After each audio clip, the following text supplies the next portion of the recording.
നിങ്ങൾക്കറിയാമോ, ലോകാത്ഭുതങ്ങളിൽപ്പെട്ട ഒന്നായ താജ്മഹലിൻ്റെ ഉള്ളിൽ ഇന്നും ജീവിച്ചിരിക്കുന്ന ആർക്കും അറിയാത്ത വലിയൊരു രഹസ്യമുണ്ട് എന്ന കാര്യം?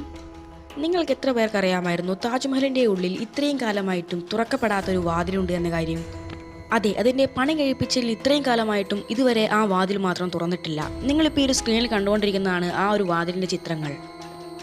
താജ്മഹലിൻ്റെ ബേസ്മെൻറ്റിലായിട്ടാണ് ഈ ഒരു വാതിൽ സ്ഥിതി ചെയ്യുന്നത്. ഗവൺമെൻറ് പോലും ഈ ഒരു വാതിൽ ഇനി തുറക്കണ്ട എന്നാണ് പറഞ്ഞിട്ടുള്ളത്. താജ്മഹലിനെ പറ്റി നിങ്ങൾ പല വിയേർഡായിട്ടുള്ള കഥകളും കേട്ടിട്ടുണ്ടായിരിക്കും. അതിൽപ്പെട്ട ഒന്നായിരിക്കും ഷാജഹാൻ താജ്മഹലിൻ്റെ പണി കഴിപ്പിച്ച ശേഷം അതുണ്ടാക്കിയ ആളുകളെ ഇതിറ്റാവൊന്ന് വേറെ വരാതിരിക്കാൻ വേണ്ടി കൊന്നുകളഞ്ഞു എന്നുള്ളത്. എന്നാൽ പല ആളുകളും പറയുന്നത് ആ കൊന്നുകളഞ്ഞ ആൾക്കാരുടെ ശവകുടീരമാണ് ആ ഒരു ഡോറിൻ്റെ അപ്പുറത്തുള്ളത് എന്നാണ്. എന്നാൽ ഇതുവരെ ആരും ആ ഒരു ഡോർ തുറന്നിട്ടുമില്ല.